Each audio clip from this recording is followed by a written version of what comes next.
Tommy G. We're in the Outloud podcast, and we have today Mike Delarosa. He is one badass dude, highly motivated, super amazing fella. He is somebody that I've known for a very, very long time. He's overcame a bunch of struggles. He's getting the fairy tale going. Got a marathon under his belt. Climbed Mount Whitney a couple times. I mean, it's just a special story. He's super type B. So make sure you pour yourself a glass of something brown, or take the dog out for a walk and enjoy this podcast with Mike Delarosa. All right, there we go. All right, we're recording now. So we don't really have an intro yet, Mike. Oh, what? I don't get walk-up music? There you go, little remedy. See, I had it all set up before him. Tommy was like, "Stop playing that shit. It's too loud." No, that's not true at all. That's not true. All right, so Chuck's gonna take it away, and then I'm gonna hit you some questions, and just do your thing, man.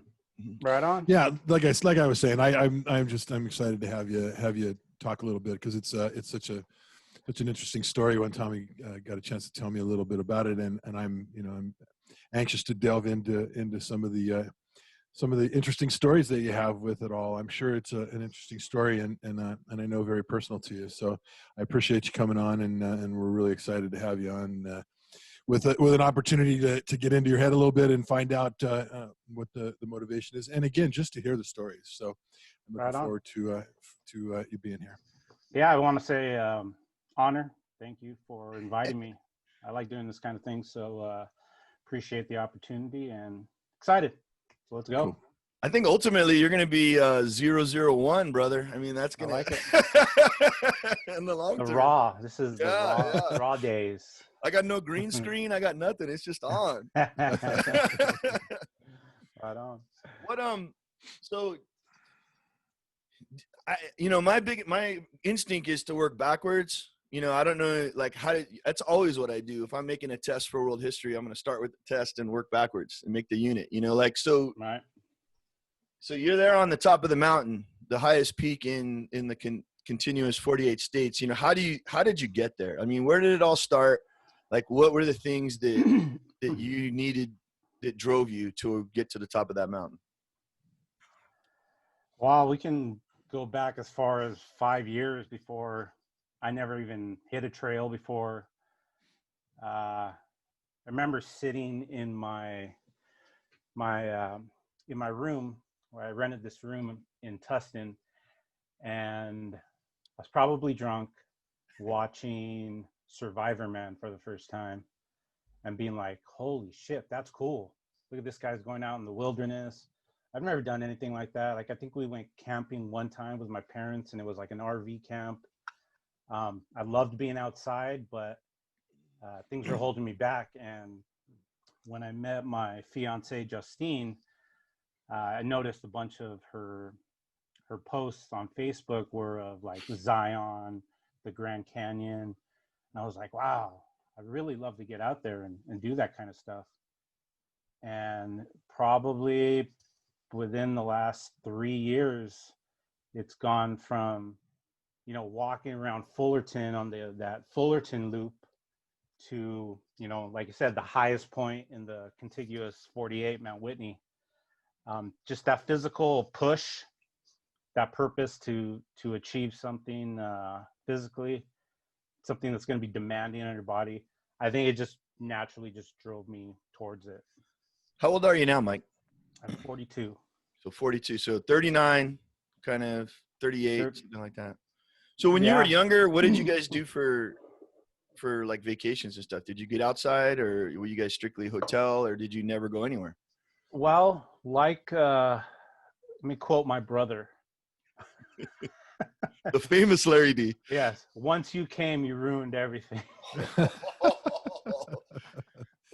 Well, we should talk more about that. That sounds like a great place to go. So, yeah, I mean, we went to like El Paso. We got family in El Paso, family in Fresno. My dad would take me to like Raging Waters in the summer and Rams Camp. Okay. But as far as like vacations, What did Nothing your like dad do for a living, outgoing. Mike? My dad worked at the post office for, I believe, 34 years. Wow. I want to say, yeah. Yeah. What did your mom do? My mom's done a lot of things, mostly kind of clerical stuff. She worked at a cable company, not TV cable, but like wire cable company, distributor for probably a good 15, 20 years. And she retired probably 4 years ago. Was it difficult to have a brother that was so much older than you? I have the No, exact same gap between me and my sister, and it was very difficult for us. How many years?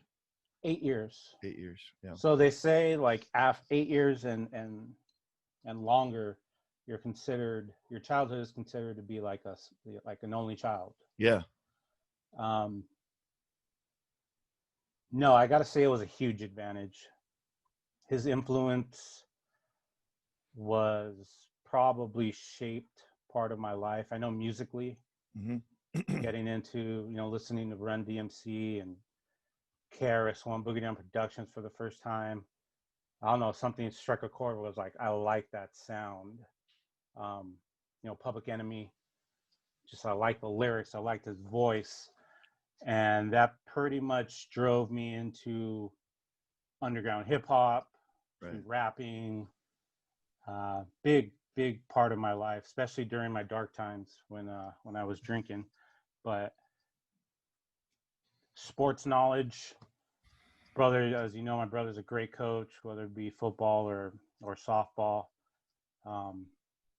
And I think the family dynamic too of being into football, being into baseball, sports was a huge part of our family. And to have him and my dad coach me when I was in Little League, I'd definitely say it was a huge advantage having an older brother like that. So Mike, we touched on just for a second a little bit of the the Mount Whitney, that kind of thing. Can you just give us kind of an overview before we continue? Give us an overview of that whole process in terms of what specifically did you do mountain climbing? Because I think that's gonna be the shape of all the things that you talk about growing up. You talking about like, kind of elaborate a little bit more, Chuck? Did you talking about training? What was your what have you accomplished? How many peaks have you climbed? What was your goal? What did you end up doing? Okay. I couldn't give you a specific number of peaks. Okay. Probably for the last 3 years, every summer, I'm out there on the trail. This year, it's a little weird because of the whole Rona and I don't know, like the hiking progressed to, like I said, in Fullerton, doing those easy little through the neighborhood trails. I kind of got online and found some hikes that were, in the Angeles Forest, San Bernardino Forest. And I just started doing more and more, longer hikes, harder hikes. It helped that I lost, almost 120 pounds. I wanted to be more active. This hiking thing looks fun. Let me try that, meet some people. And to be honest with you, I didn't even know about Mount Whitney until March of last year. Really? Wow. Like, I had never heard of Mount Whitney. And it just so happened some girl from a hikers group text something like, I got my permit. And I was all like, what's a permit? Like, what do you need that for? Like, Mount Whitney, what's this? Why is everybody talking about this Mount Whitney thing? And then I looked it up and I was like, oh, yeah, this is cool. This is right in my backyard. It's only 4 hours away. Right. I'd like to do that. I had just come off running a marathon. I did the LA Marathon. So I was still in, decent shape. And I was all, well, let's try for this. So that kind of catapulted me into other bigger trails around, Mount Baldy, San Gregorio, Cucamonga, a bunch of other peaks that we're close to that I started training and got into gear. That's a whole other rabbit hole. Here we go. REI card. Yeah, pretty much YouTube videos for hours. Like on the weekends, I wouldn't even watch TV. I just watch stupid long hiking videos of guys with beards walking through the wilderness on the PCT. And I went pretty hard. I went like a good 3 months of training pretty consistently last year. I knew the elevation was going to be the biggest issue.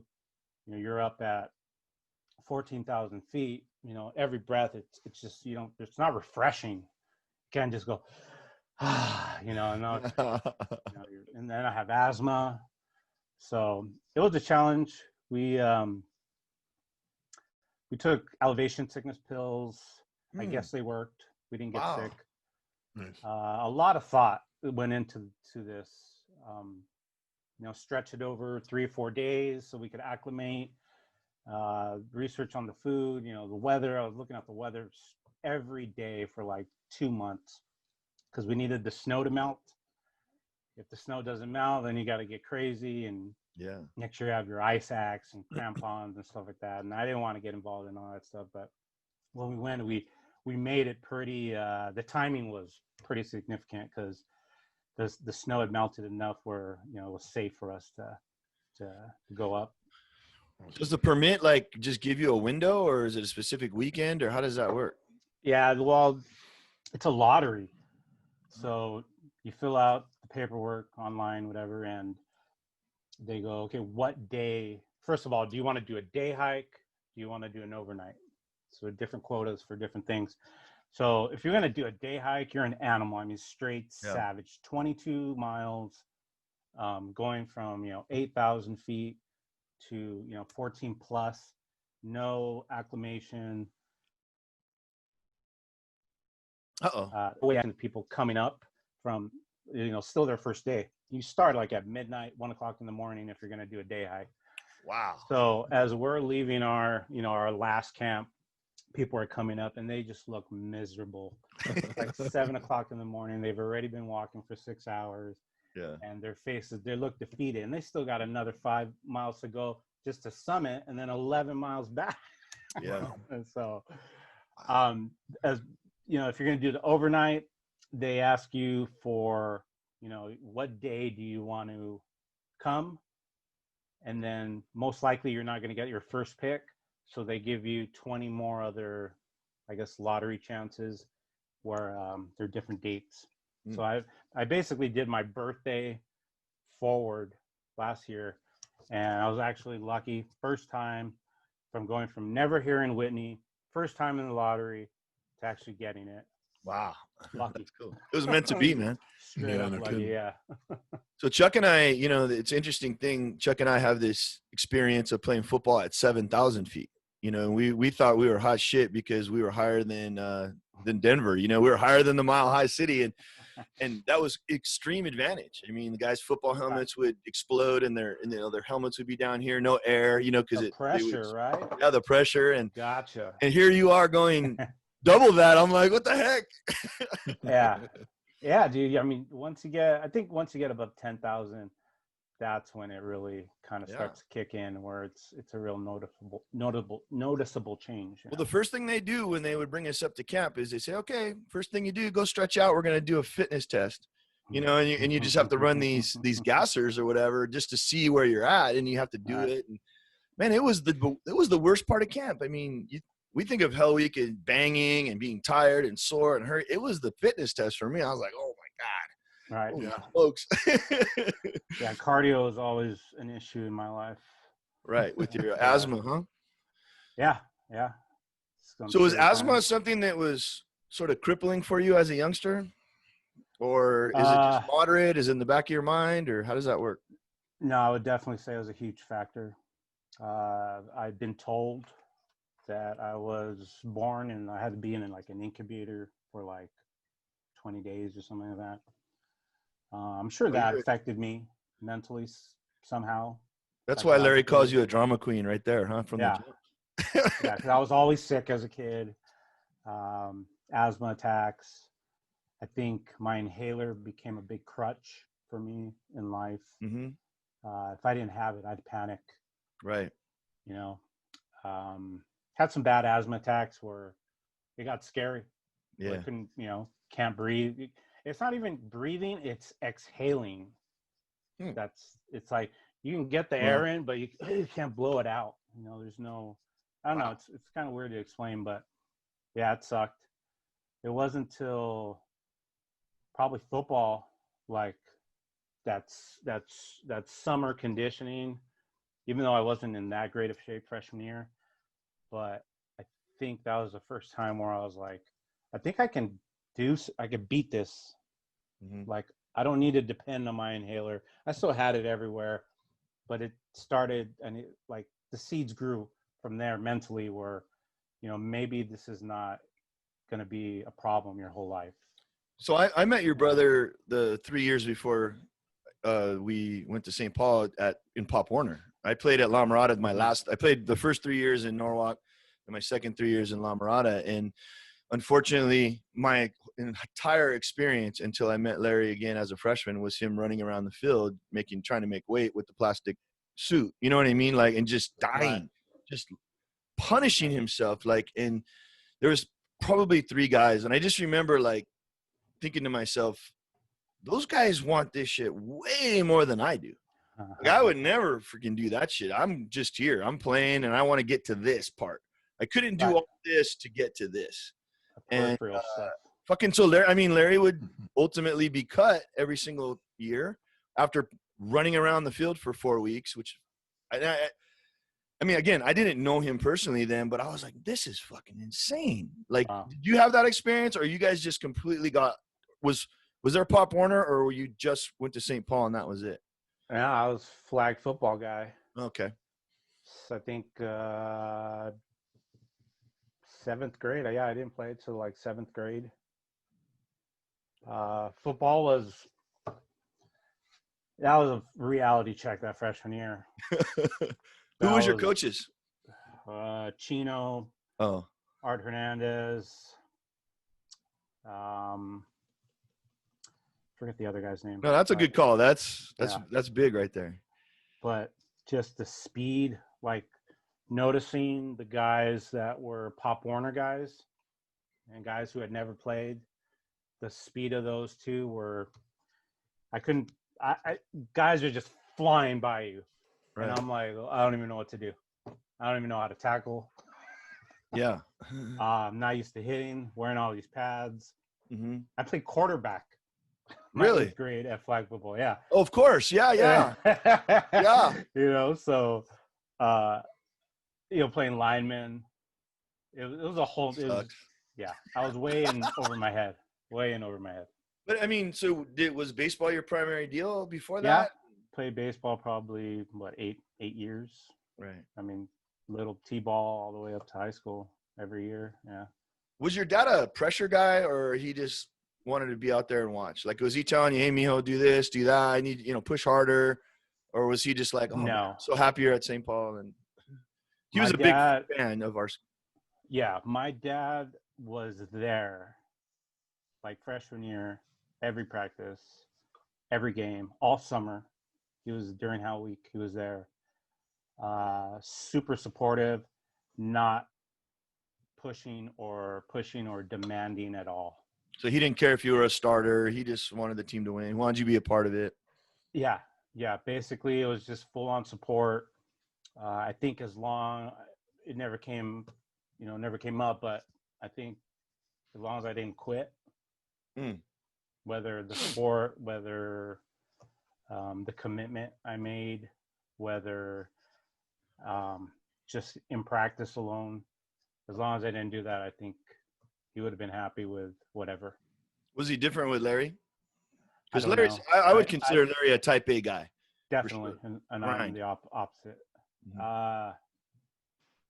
From what I've been told, it seems like my dad gave my brother more life lessons than I got. He wanted to make sure, like, you're a Delarosa, right? You're my son. Have pride, and I think he might have taught him a lot more. He was a little older when he raised me, and was more spoiled. My brother's more of a renegade, anyways. Right. So he's kind of going to do his own thing. I was more subdued. I was the good kid. Do you think the pendulum swung?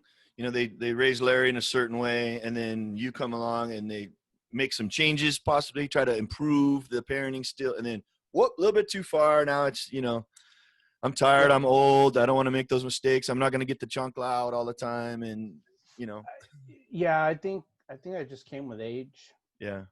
I mean, that's a long time, 8 years. Yeah. Of being off of the, you know, raising the child, you know, from baby. I don't know if it was a conscious thought for them to say, maybe we need to change some things. Maybe need a little more delicate or softer, however you want to put my it. thing as a parent is, and I tell this to Kyle all the time, and Elijah, I told Kyle the other day, I go, he said something about basketball, and there was not a lot of basketball in our life. And I said, well, you know, Kyle, if you were 6'10", you'd be playing basketball. That's it. You know, you know, and he looked at me like, what the fuck are you talking about? I'm like, yeah, that's called parenting. Play your cards.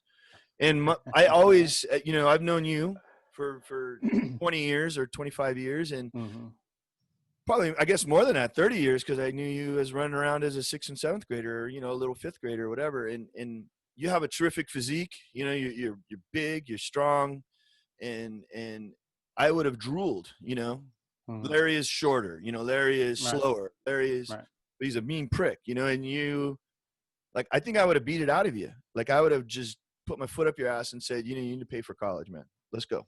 This is fucking bullshit. You can play. You know, and you know, like, you know, it's all, my parenting style is a little bit selfish. I'm just trying not to pay for, I'm not done paying for my college, so I didn't want to pay for anybody else's college, you know. I'm a prick, you know. It's like, you know, so, I mean, there was none of that. Right? No, especially, I think my dad was just happy I played anything. Yeah. Because Larry, it seemed like, didn't really get into much in high school. Like, I guess he quit football sophomore year. Yeah. I don't know how. Did he play baseball up to junior year or senior year? Yeah, junior year probably. Yeah. Yeah. Yeah, and I never made varsity baseball, but I was still, I think I got into volleyball my senior year. Yeah. Me too, by the way. I was a volleyball guy. It was great. I had a great time. It was fun. I was the inaugural St. Paul volleyball team, Chuck Willig. I am the inaugural. And how do you feel about that? Yeah, I mean, look at my shirt, for God's sakes. At least we didn't have to wear those short pants like the girls do, the the buns or whatever they're called. Mike, I have a couple of questions just in terms of, you talked a little bit about the weight loss and that process that you went through. That obviously sounded like a probably significant deal, and you said something in regards to that was when I was drinking. Can you kind of talk about those things and how they evolved out of you know, your younger life and where that took you? Definitely. Yeah, I mean, this is basically the story of me the past 4 years. I got my first DUI, well, my only DUI in 2011. Was during USC Stanford's triple overtime. Had a little extra drinking time at the bar, so had to make sure I got more in. But even before that, I thought, hey, something's a little wrong with me. I really like to drink, like, a lot. And that kind of just went on for 17 years. And when did you first start drinking? High school? Like, yeah, freshman year, probably freshman year going to, summer going into sophomore year. First garage party. You know, I my grandfather would give me beers when I was young, you know, the first sip of the can, whatever, but I don't think I was ever drunk until that summer of sophomore year. And at that point, I was not only drinking for the first time, but also smoking weed at the first time. So I didn't even know the difference. Yeah, I didn't even know the difference between what was being drunk and being high for a while. And I'm not the most social guy in the world, so it definitely helped me lubricate the Yeah. social environment. And it kind of took off from there, where I'm like, let's get fucked up every weekend.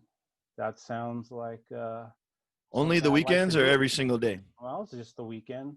Mm-hmm. And then when I turned 21, I was like, oh, now I can buy my own alcohol.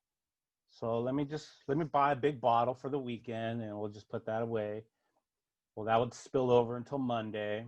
Monday Night Football came on. Well, There you go. got to have some drinks for that.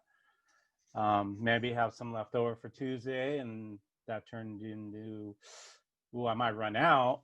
So let me go get some more, so I'll be good just in case. Just in case. And turned into every day, to the point where my routine was come home from work, I'd go directly to the liquor store, get a fifth of cheap bottom shelf vodka, and then 3 tall boys. And that was practically my daily routine, where I'd finish a fifth and 3 tall boys a night. So my experience with Mike is, and please, this is not any kind of indictment or anything like that, but I always found it interesting that like, because I was so straight edge for such a long time, that like you guys had your favorite beer. I thought, oh wow, that's fucking weird. Like I couldn't tell the difference between a Budweiser and a fucking Coors Light. Right. These dudes were, there was a while that was MGD, and then it was fucking light beer from Miller, and then it was fucking this. I'm fucking like wear the shirt and the fucking. You're getting drummed out of every club, man. Just saying that publicly. I know, right? I Just remember drinking the MGD and going, "Oh, this is fucking trash." But you were really into it.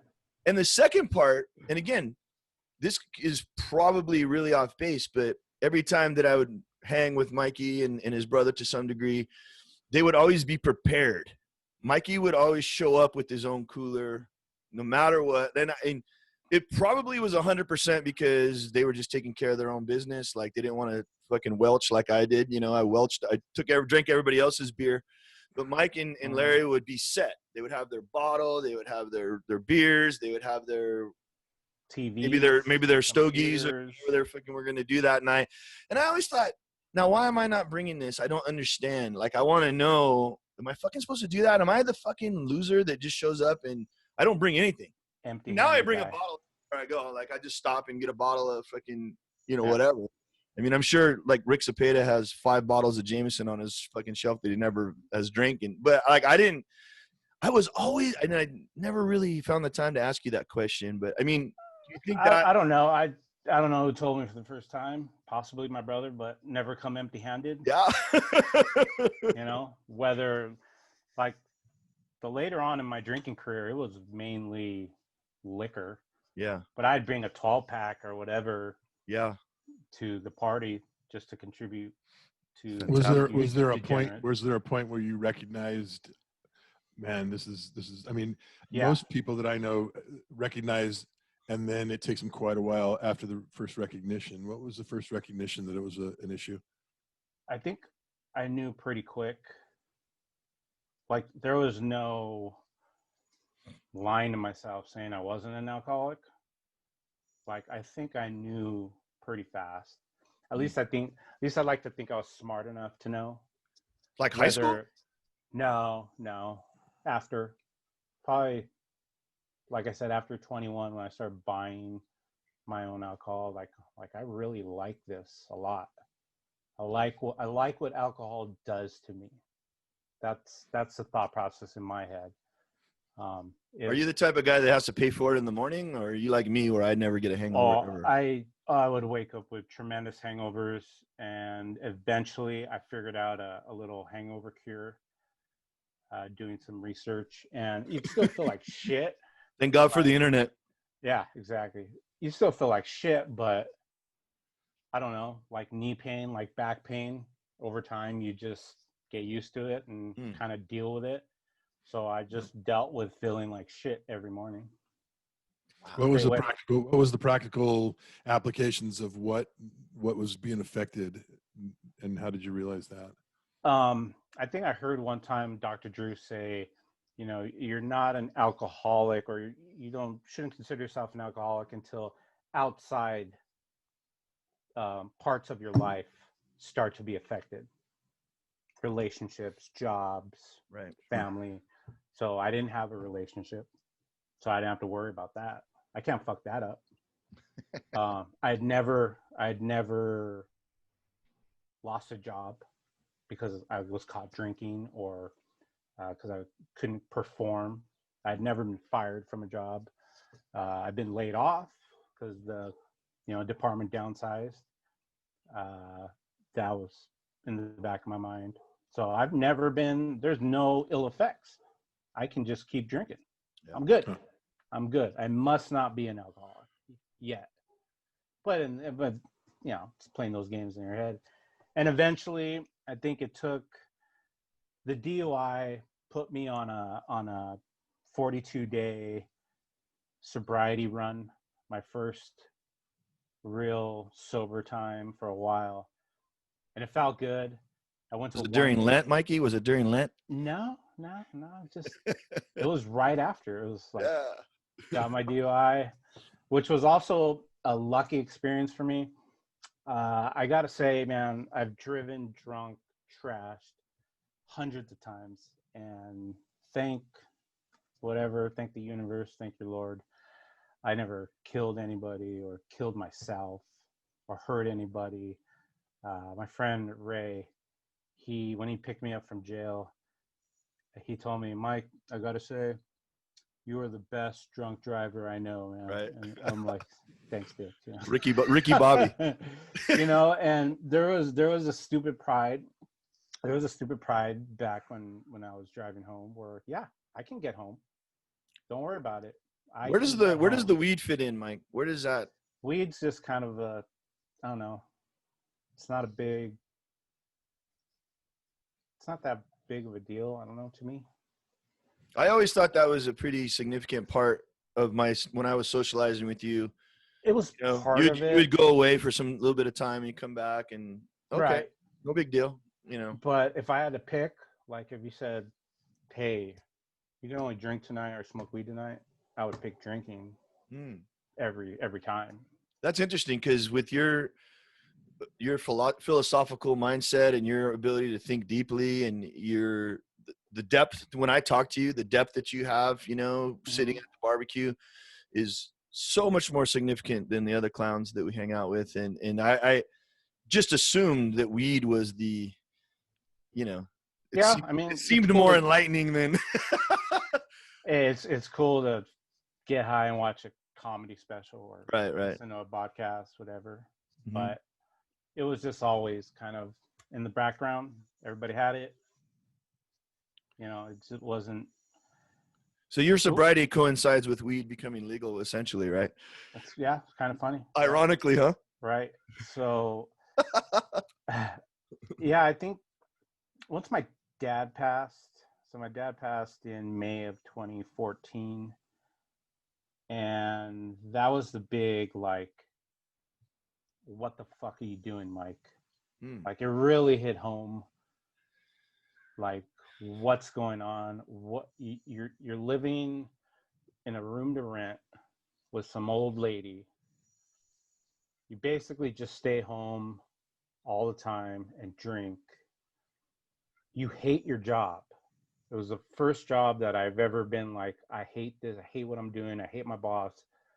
It was a chore to get up every morning. And all that just kind of hit me at the same time. Like, what are you doing? So I ended up quitting my job like a week later. Never done that before. I had a good 30 days of money left. So basically the plan was, I'm just going to move back in with my mom. And I'm doing it for her. I'm going back. Supporting her, for her to take care of her while my dad's gone. No, it was all me. It was like, I need a reset and try to figure some things out. So I need to go home. So I went home. Nothing really changed she became more of what's the word, the person that gives you money to go get alcohol, enabler. Yeah. Enabler. She became an enabler, self-admitted. Right. She let me, I didn't have a job for a long time. I was still umpiring softball, so a little money would trickle in, but that was going either to alcohol or whatever. And she gave me her credit card, and found a liquor store where they didn't check ID, and I'd go buy my pints every once in a while, and that just kind of carried on for a couple of months. And it wasn't till I wanted to start losing weight, like for reals, that this whole like change came about me. And but that has to be related to your pop too, right? I mean, he wasn't in he was ill for a while with diabetes. Is that correct? Or oh, my dad fucking all kinds of shit. yeah, He had asthma. I mean, it wasn't a sudden like car accident death. He was no, but it was sudden though. Mm. How it happened, like, so dad had asthma, diabetic, he had a heart attack. So for a week he said he was feeling like tired. Right. So they take him in. Turns out he had 8 heart attacks. Right. They didn't know. They're little mini heart attacks. Yeah. He had I don't know, they say quadruple bypass. That's 4. Well, he had an 8, whatever. Wow. Bypass. Coming and going. Mm-hmm. Yeah, I mean, the size, like the vein from his leg that they took out was huge. Wow. Kidney failure, kidney transplant recipient. Did he drink alcohol? He drank a lot. Yeah, I remember as a kid. So I would recycle.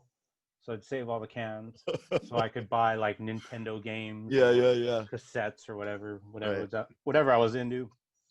And I vividly remember Budweiser cans and Lady Lee Diet Orange Soda. Wow.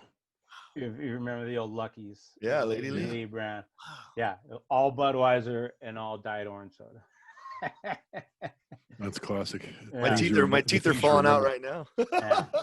But the weird thing about it, like, yeah, I knew he drank a lot. I don't remember him ever seeing him drunk. Not until later on in life. But I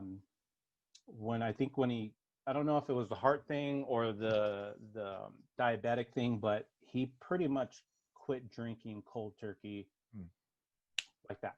Right. It just stopped.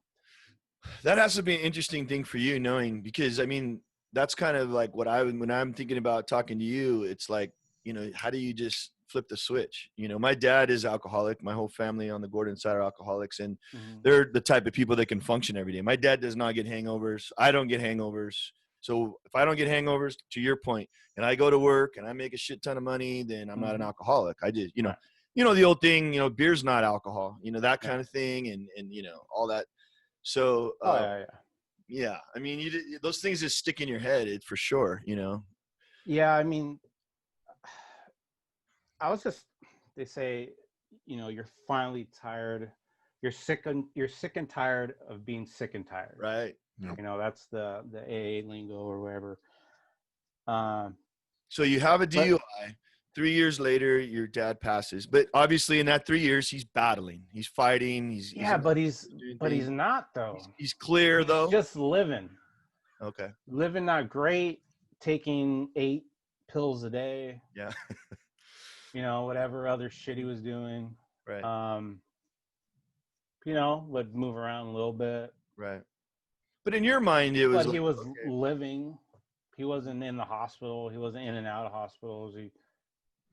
Did you guys have conversations during that time about, hey, you need to do this or do that, and No. trying to No. No. Yeah. They were never like that. Like, hey, you need to watch your health or anything like that. Yeah. Because everything was on them. We're not talking about me. Right. Let's talk about you, Dad. But in the meantime, how you feeling? But in the meantime, how big are you? So my heaviest, I was 334. Okay. Right And now, you're 6 foot, 6 foot. 6'1"? Yeah, 6 foot. Yeah. Yeah, 344. I was hovering around 300 for a long time to get down like 290, 280, go Yeah. back up, and then after my dad passed, it just went full on, and Right. I probably gained like 30 pounds like in less than 2 months. And So then what just came put first, it on. getting a job or getting on a weight loss program? Yeah, so I had just started a new job for a temp agency. I actually worked for the temp agency. It Right. wasn't a temp, doing payroll, and always been an office guy. And I remember the parking lot was like, it was in one of those big Irvine corporate office buildings. So there's a parking structure that you got to Right. walk from. And I just remember like, fuck, dude, I just sweat. I'm just sweating all the time. Like I brought extra underwear, I brought extra undershirts so I could change. Like I didn't know about dry fits yet. Yeah. So I'd bring my cotton underwear and cotton, and a towel, start carrying a towel. I Wow. wasn't one of those guys wearing it around me, but it was in my bag. And I'd go to lunch and just sleep in my car. Wow. I'd just pass out. I would eat lunch before at my desk, and then just hustle to my car and just sleep for 55 minutes. Wow. Wake up, drink coffee, try to wake up and finish out the day, and then go home and eat. And it was just a vicious cycle, and I felt terrible. Like I was done. The worst I think I felt in my entire life, where I'm like, what am I doing? I have no motivation to do anything. I just want to drink. What the fuck is my life turning into? Mm-hmm. And for whatever reason, I was at lunch, scrolling through Facebook, looking at everybody's happy lives, everybody having a good time, achieving things, Basically, I would look at it and be like, yeah, right. I just hate on people all day. Just be like, oh, look at this guy. He's so happy. Yeah, right. And my friend had posted a before and after photo of some guy who lost 100 pounds. And I was like, wow, like if that guy could do it. I mean, look at that guy. That guy looks like me. I'm like, why can't I do that? That would be fucking cool. So, not like me, I reached out to my friend Dominic and sent him a IM on Facebook Messenger. And I know within 3 weeks, started the program that basically was the catalyst the start of changing my life. Were you still drinking at that time? Oh yeah. Yeah. The first 30 days of the program, I went really strict. So I didn't drink because I knew like, you're going to do all this diet shit and you're going to drink. That's, you're going to slow your progress down. So I got real serious about that. Maybe drink a little bit, started getting into tequila, the 100 agave, because it's got low glycemic. Yeah, low insulin spikes, started Right. kind of got me on that research and stuff. And how long before you found out that I was doing the exact same thing simultaneously? And we have the same birthday, by the way. yes. I was doing the exact same thing from the exact same guy, from the exact same picture. And I was literally doing it simultaneously. You're talking about the weight loss, Tommy? Yeah. We were on did the exact same program from the same guy. With no connection? I don't think so, Mike. Did you know that I was doing it? Not till later. Yeah. Yeah. I was kind of super. I never dieted in my life.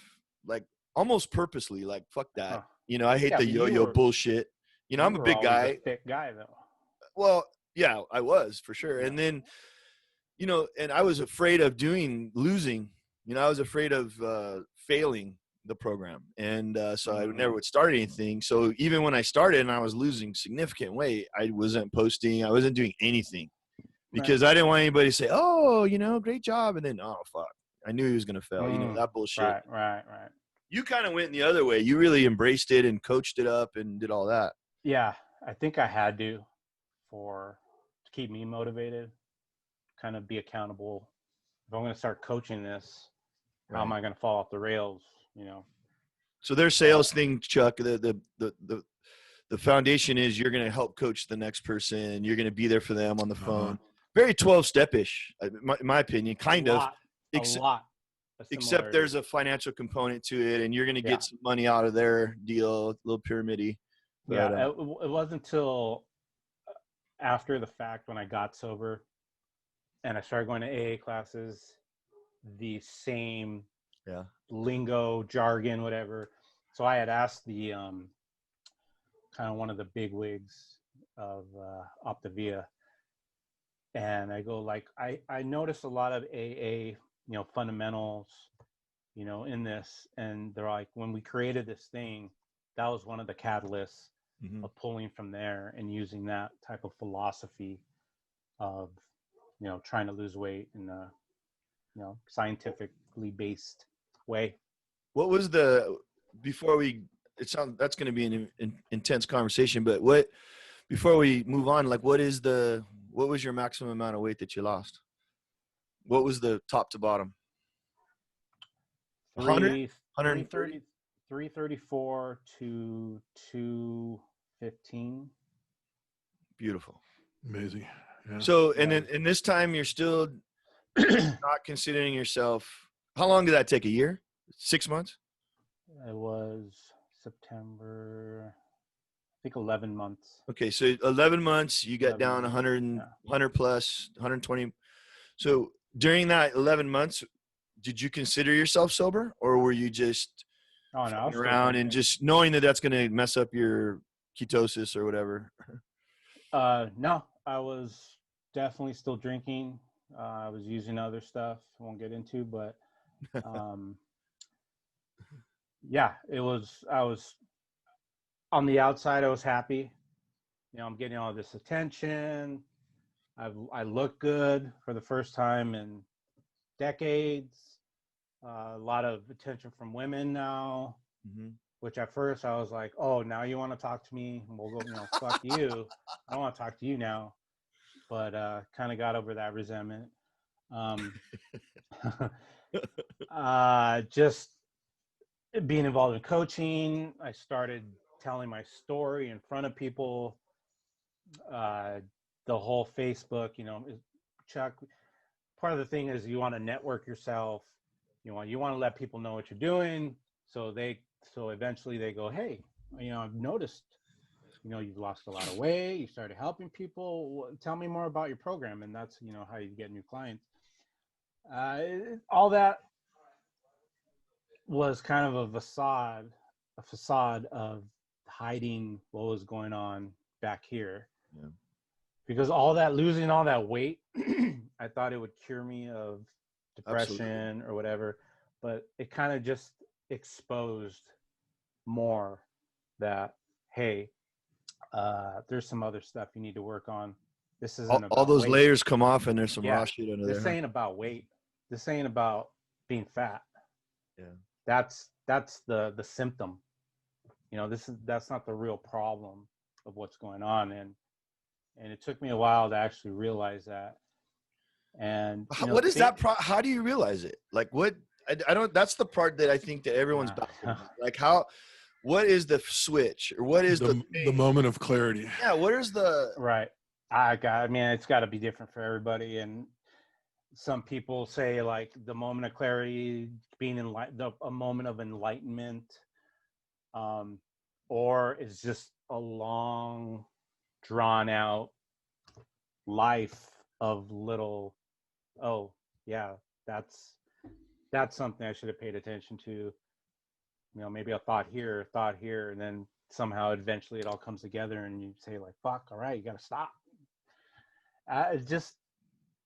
It wasn't till I started fighting with my fiance back then. Like we had started dating and I really liked her. The first girl I'd actually liked hanging out with in decades, and started growing the real serious feelings for her. And it wasn't until where I was just yelling at her on the phone in the middle of the night for no reason because I was drunk. Or it wasn't until I'm yelling at my mom who's coming in to tell me to shut up because it's 1:00 in the morning. Yeah. You know, why are you yelling? So I'm yelling back at her, get in your room, you know. And that next morning, I'm like, dude, what the fuck is going on? Like, Right. that was a big wake-up call. Like, all right, dude, things are getting out of control. I remember I went on my first solo backpacking trip the week before all this yelling at the girl. And the whole thing was, the theme of the trip was, let's think about how we're going to fix ourselves. Like, let's think. Let's just sit in the wilderness and think. How are you going to make your life better? And in the back of my mind, it just get sober. Just get sober. Get sober. That's all you have to do. Get sober. Get sober. Wow. But no, I need to go out in the middle of nowhere for 3 days. When I'm driving up, get sober. That's all you have to do. Get sober. That's it. Wow. Like, I already knew. I knew I had to do it. And yeah, I went to. It was a ceremony, bro. It was a ceremony. It had to be, a thing. Right? That's cool. Oh yeah. And the funny thing is I took a pint of vodka with me that I ended up drinking. So I got there so like early in the night that I wanted to wait till morning, but it was like 2:00 in the morning and at night, and I'm parked in the dark and I can't sleep in the car. Right. So instead of having my pint for the next couple of days, I just finish it that night and get fucked. So it was, just the shit was falling apart, basically. Yeah. Like, and I knew it was the only way. So I got the first day sober, December 11th. Yeah, it's Jessica's birthday. It's my grandma's birthday too. Oh wow. Yeah. That's cool. So I went to an AA meeting that morning, and then I went to my grandmother's birthday dinner. How did you get connected with the I had went to one when I got my DUI, kind of just looked online. That's when I lived in Tustin. It was really weird experience. A guy came up to me after the fact, and he's all like, he gave me his card, and he was really friendly, and I was like, dude, what's this guy want? What's this guy want from me? Like, I had no idea. He's all, if you ever need to talk, give me a call, man. He's like, I've gone through some things. Maybe you want to talk about it. And I was all like, yeah, bro, thanks. Kind of threw the card in my back pocket. Like, dude, what's up with this guy, dude? Right. I'm getting hit on. Yeah. At an AA Right. meeting. Had no clue he was actually trying to help me out.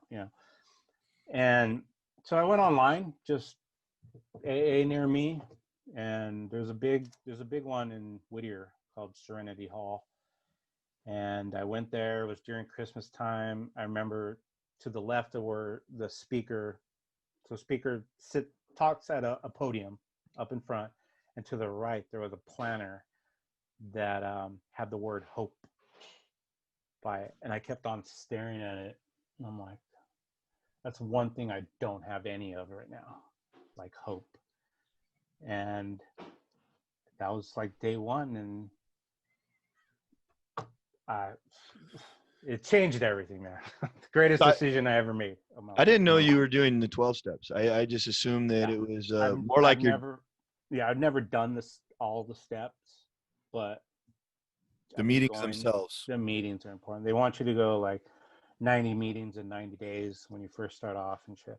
So I was going like 3 times a day, like during the week, because I didn't have a job. I really I had to get my mind off of being sober. It was huge. Like, I couldn't You needed to get your mind off being sober. Yeah, I couldn't sleep. I was eating. I started gaining weight back. It was rough at the beginning, and you just you talk. I really dug talking in front of, the AA meetings, telling my story, how I feel, stuff like that. And it was a good release.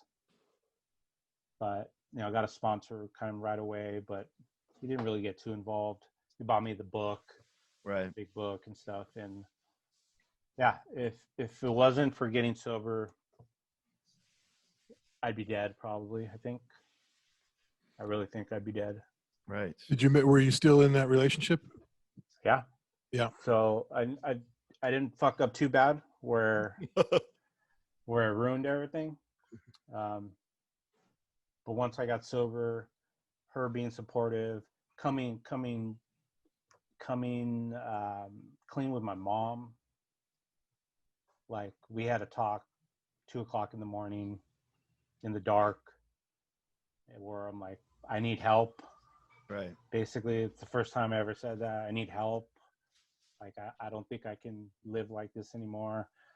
Kind of started getting into rehab and stuff like that. But I was like, is that really necessary? Right. Like, I wanted to go somewhere, but am I going to have my mom pay for thousands and thousands of dollars worth of shit? Right. I'm like, let's just go to meetings, see how that goes. And yeah, man. That's very wise. That's very wise. I mean, I think people love to take a pill, or they love to jump into something or get put away and, fucking reset button. But I love the slow burn. I love the slow burn of going to meetings and sorting it out for yourself and figuring out, hey, I like this, I don't like that. Right. I love that. But it's fascinating to me that was able to. So the action of going to a meeting is what took your mind off being sober. That's amazing. That is such an ironic. I don't think that even that's the right word. That's an enigma or something like that, right? I mean, it's part of the whole AA thing is being with other people like you. mm-hmm. Is there any self-esteem issues? Like, does that affect your self-esteem to be an alcoholic? AA guy? Yeah, be an AA guy. Not anymore. I look at it as a victory now. Nice. So, okay, so what a great perspective. One of the things I wanted to talk about was like,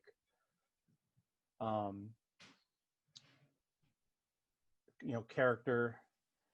Like, I was fortunate enough to have two loving parents that stayed together. I had, middle income family. I never went without. Good neighborhood, no gangs. I was bullied, but most of the things in my life were pleasant. Right. Great childhood. Never went without. There wasn't empty cupboards in my house. So all that made me really soft.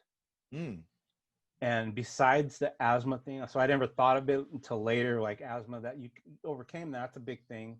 You had to deal with that. So that's struggle. But mostly there was no struggle in my life. And I think that's why sports became a big factor for me, where I could fail. I could fail, and it was my choice whether I got to continue to fail or try to do something about that and succeed by working harder, learning some discipline.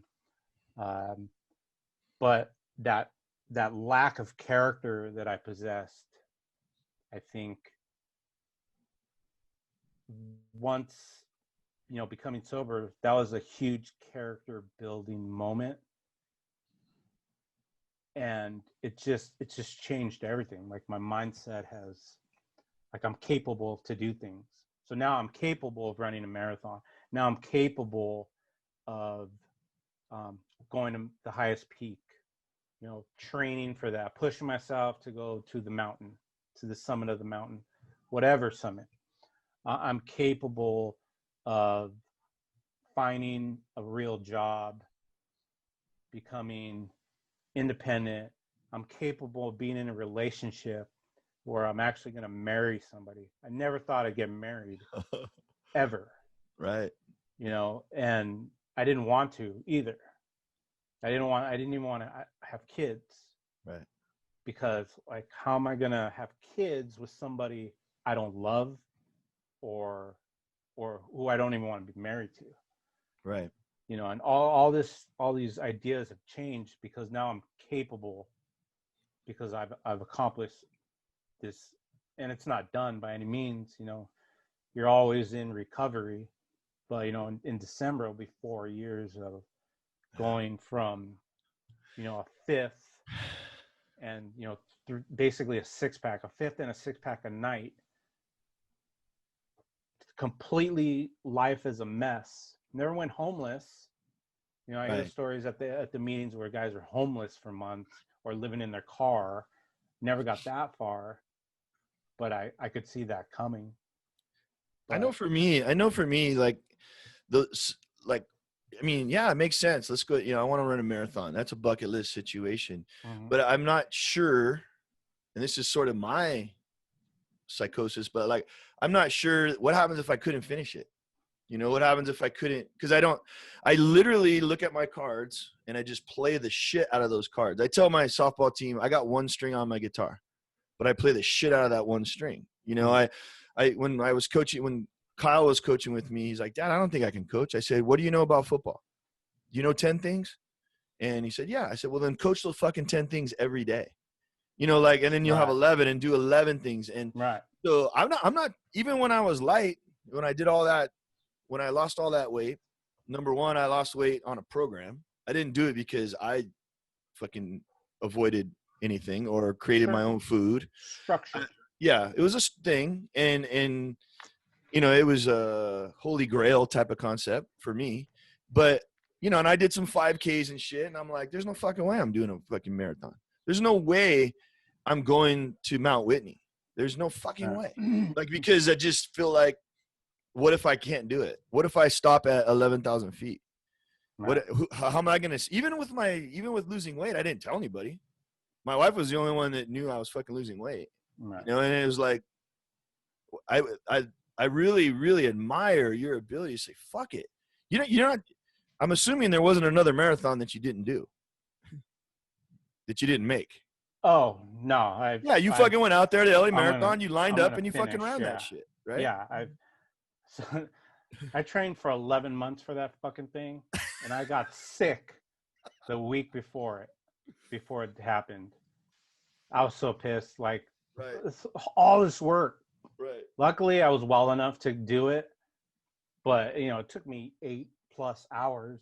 By the time I got to the end, all the banners were down. The streets were empty. You know, the finish line had moved to the sidewalk. And I just think that you must be at a whole nother fucking headspace, because now you're, instead of stacking up these minor losses, you know, these little things, you know, these little fucking defeats or whatever, all these things add up to big fucking problems. And now you're not fucking taking baby steps, in my opinion. And that's kind of what I hope people can find from this podcast, is that, you know, it can be baby steps. That's great. But you fucking just went to a meeting. You just went and bought some fucking track shoes and fucking jogged. You went and bought some hiking boots and fucking climbed. That doesn't really add up, Mike. And then how does that make you fucking feel? Like, is it so breathtaking that you can't take another breath, using the sort of the asthma thing? We're having to the asthma all of a sudden. You know, like, what the fuck is going on? This is an incredible fucking U-turn. Like, people don't take U-turns is what I'm trying to say. And I love you. I think you're an amazing dude before any of this shit happened. And I would have been happy to hang out with you in the dark at 2 a.m. But I have never fucking, I can't do the math, dude, in my head. And I think, you know, sort of, I know we keep talking about the same things over and over again, but these accomplishments are epic. You know, do you have any fear? Do you have any fear of what's going to be next? I mean, are you going to walk the fucking Angeles, you know, the Continental Divide, or are you going to walk across the country like fucking Forrest Gump, or what the fuck's going on? I'd love to do that, but probably not feasible. Yeah. Right. 5-6 month endeavor, you know. But what's next, though? So you're physically in a spot where you're getting wins. You're physically in a spot. So you're relationship wise, you're in a spot where you're fucking moving forward. You're mentally clear, I'm guessing, you know, compared to the fog. Now, what's the how do we keep the momentum? So I'd like to see, yeah, exactly. You said the word momentum, keeping momentum. I think momentum comes with every little victory. I think it's those first couple victories, the getting sober, that's a big victory, but the momentum slowly starts to happen as you go. Like losing weight, you lose those first 5 pounds, you're like, all right, we're getting going here. And it seems to get easier, as you start losing more weight, because you've already accomplished this momentum to carry you forward, and you're not thinking about how hard it was anymore, but you're just looking ahead to, other victories. I think for most people, so I'm all about technique. When I coached football, I wasn't good at, I'm not going to call plays. I'm not a coordinator, but I'll teach you how to reach block. Right. I'll coach the hell out of you and teach you how to reach block properly. And so early on, I came up with this philosophy, like everything in life has a technique, whether it's tying your shoes, eating, putting a fork to your mouth. Nice. Everything has a technique. So your job is to figure out what is the best technique in whatever you do. So once you get that kind of philosophy, you have time to decide what you want. Like Tommy, you say, like, it'd be interesting, could I run a marathon, blah, blah, blah.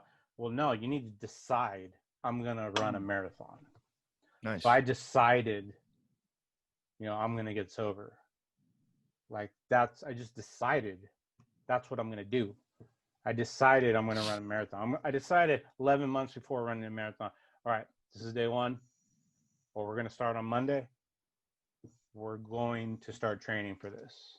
I'm going to run 3 days a week. I'm going to run my 10-mile plus run on Saturdays, every Saturday or whatever. Right. The decision, because it's all about resistance, right? Whether not eating junk food or smoking a cigarette, the biggest inner enemy is that resistance to not do the right thing. Resistance will tell you anything to stop working. It's this little thought in the back of your mind, and it's not peripheral. It's in here. It's not on the outside. It's in your head. And once you fight the resistance to do the right thing, to not procrastinate, to go get your oil changed, to whatever, throw the trash out before your wife gets home. Right. If you fight that resistance, that builds that momentum, to be able to do bigger things. And when, like I said, decide what you want and go do it. Is there I'm sorry, go ahead. One of the most interesting things that I had ever heard from somebody who has gone through similar circumstances is that the change created a series of even keeled feeling where I wasn't having the highs and the lows so often, and the clarity of my thought became so much more easy to make decisions. Right. That's similar to how it feels. Yeah, I think that's part of the whole momentum wave, where if you brush your teeth every morning for your whole life, it's not going to seem like such a big deal to wake up and brush your teeth. But if you never brush your teeth and then decide, I'm going to start this habit today, that first week is going to be a chore to remember. Right. Okay, hey, we got to go brush your teeth. But over time, eventually it gets easier, right? So it's kind of the same way in whatever goal, struggle, vision, you have for yourself. Like I was really impressed when Tommy had asked me about doing this podcast. So I was like, oh, I'm gonna be this. Is this the first show? did we just start this? These guys, oh, let's start a podcast. But when he was a little late to the game, Mike. We're a little late to the game, right? But you told me, you're like, oh, we're like 4 or 5 in. We've done. I was like, that's awesome. They've started. They've already. That's half the battle in anything. Yeah. Just start. It doesn't have to be perfect. Everybody wants to say, like, I'm going to create this office. I'm going to have, all my books out in front of me, and everything's going to look great. So when I try to learn Spanish, it's all there in front of me, right? Or I got to have the perfect mic, I got to have the soundproof walls so I can start this podcast. Yep. Just start. Doesn't That's matter. such an awesome deal. One of my favorite quotes, and I got it actually in my room up on the wall, is, you do the work so that what you're trying to do becomes who you are. And that, Nice. and then it's habit, and it's automatic. It's a reflex. And that's such a calming feeling, when you're not trying to remember, I've got to do this, or putting in thought to it, and it becomes who you are, and it becomes natural. And it's such a peaceful kind of a once you get to that point, it feels really good. So. Right. Yeah. Like Tommy, you'll remember this, but St. Anthony t-shirts, the summer t-shirts, my favorite, never forget this, work works. I love it. Yeah. I wish I could find what the actual Bible quote is. You know what I mean? Because I have the thing that fear not only believe as well. And I don't know, Stephanie Centeno gave me that. Fear not only believe. And I was like, well, okay, so is that, the Beatitudes? Is that fucking, what is work works? Where is that? Where can I find that shit? I know I have that shirt still. Yeah. I gotta find it, because I think it does have the quote number. Does it? That was such a simple. Dave Radford, who was the head coach, who was a 35-year coach at the time that we met him and started coaching with him. Right. He had such simple wisdom. He's a guy who built churches in Poland, and as a Christian went and did. I mean, he was a doer guy, and he really didn't have a lot of preachiness to him, but he was one of those guys that lived it, and would torture us for cussing and stuff like that, but was just completely, I mean, you guys are out of control, but I mean, but we learned that simple kind of wisdom, and one of the things, the first time that I coached with him, we got to summer, and he had all his paperwork that he was going to hand out to the kids and the playbook and all that kind of stuff. And there was one page, and it said St. Anthony Saints players rules. And it said, do the right thing. And that was all. Talk about momentum. Like a piece of paper, and it said, do the right thing. And that was it. And I went to him afterwards, and I said, okay, coach, I come from St. Paul, where, there's 55 pages of rules and, 9,000 things that people want to talk about, and the way you dress and the way you look and the way you act. And he said, that's all you need. He said, don't clutter their minds. He said, give them something simple.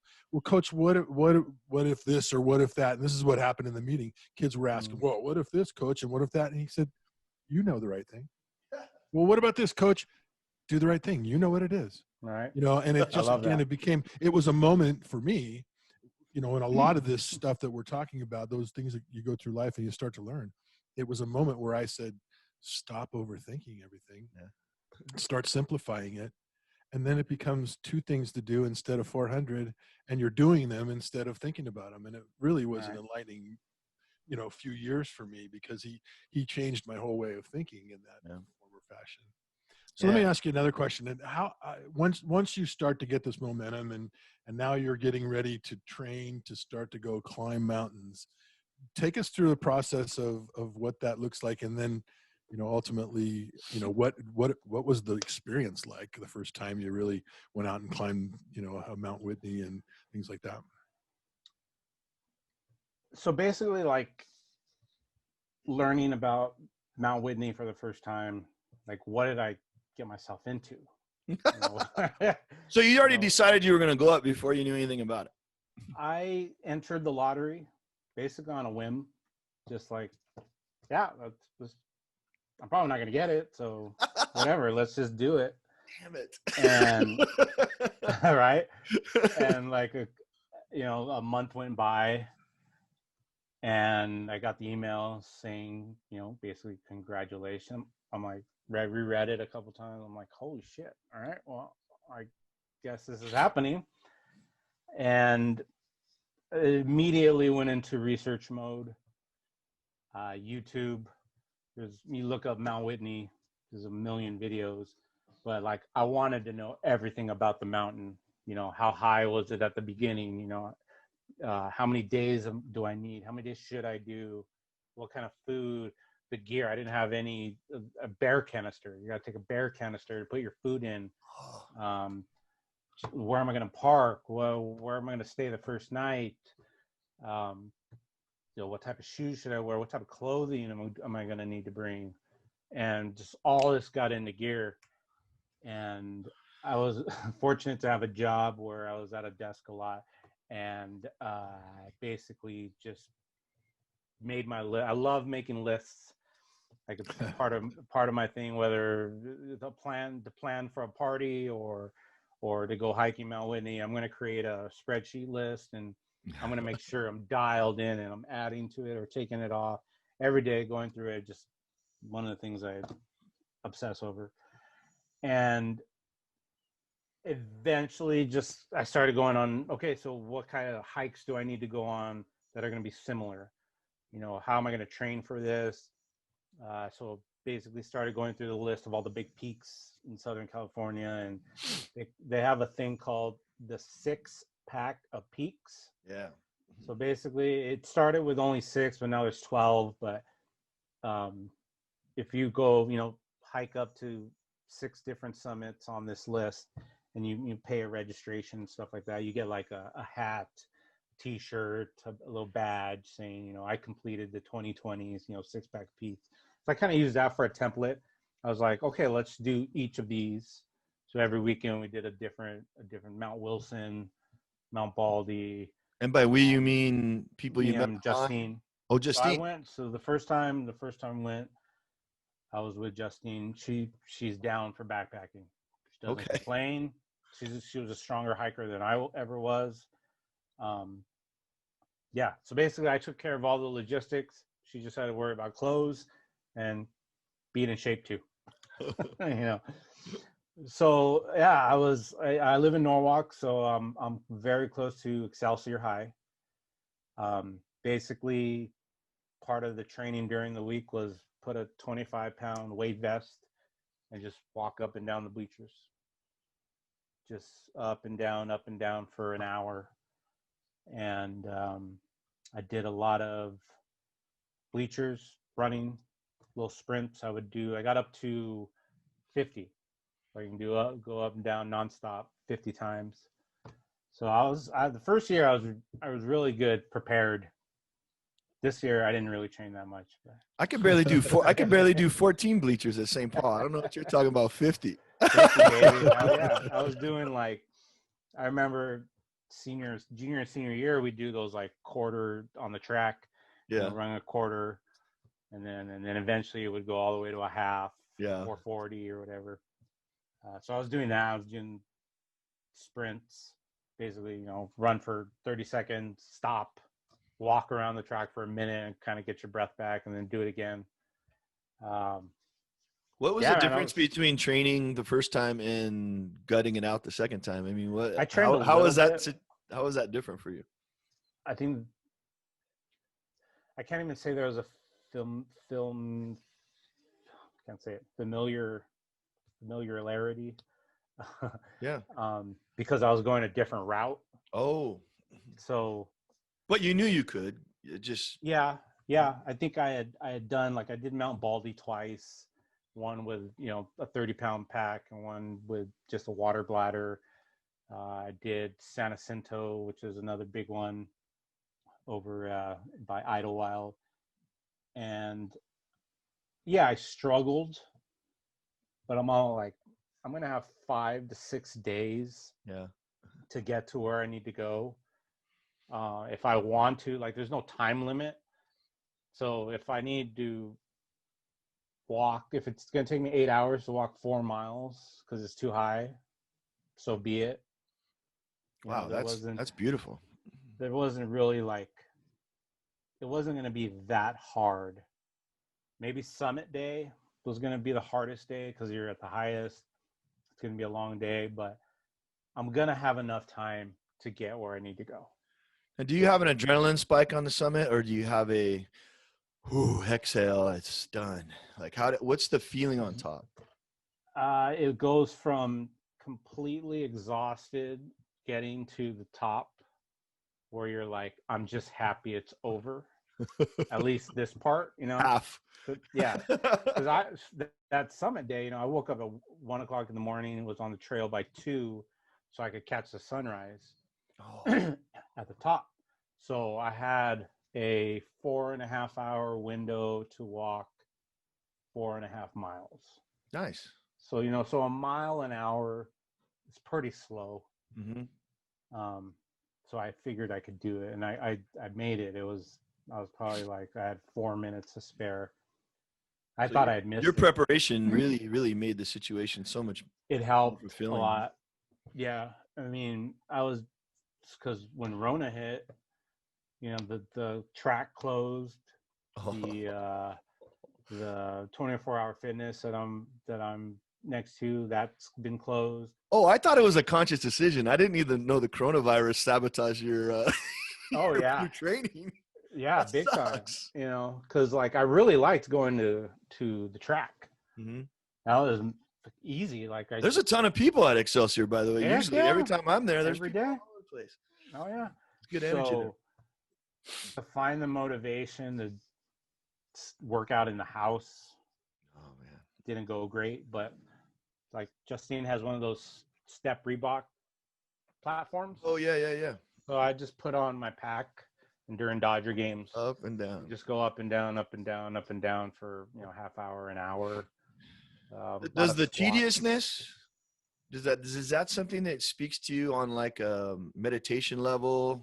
I remember the most powerful thing about for me before a pregame was saying the rosary, and it was really, I was a heathen. I didn't go to I didn't do any of the religious stuff before I went to St. Paul. Right. And it wasn't even about that. It was about the rhythm, and 90 fucking voices saying the shit over and over again.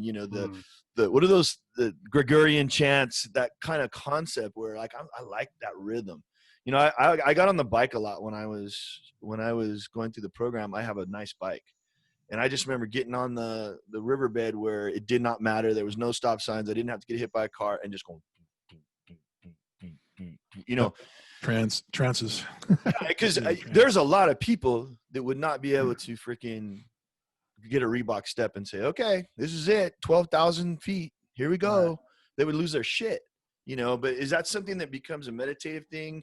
Are you engaged in a lot of the Dodger game and the headphones and the or are you just in your head when you're doing that? How does that work out? Oh, I'm definitely using a distraction while I do it. Yeah. I don't really get into the meditative state. I really enjoyed when I was doing the marathon training, and I had never really ran consistently for my whole life. I really enjoyed getting high and then running. Oh, wow. So like my sobriety is alcohol based. Mm-hmm. I partake in herbal deals, but right. But it was never, that was never a problem for me. Like I haven't smoked weed in 2 months, whatever. Yeah. I don't crave it. It's not an issue. It's, right. It's give or take. So as I was training for the marathon, I really liked to take a hit off a little vape pen and lose myself into, the next hour of running nonstop, getting on the treadmill and just put on some electronica music, some drum and bass, and just zone out and just work on breath control.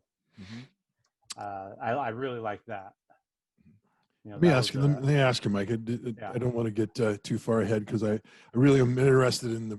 So you are getting ready. You've done all this training. You've done the other peaks, the Baldies, and so forth. Now you're going to go up and you're going to tackle Mount Whitney.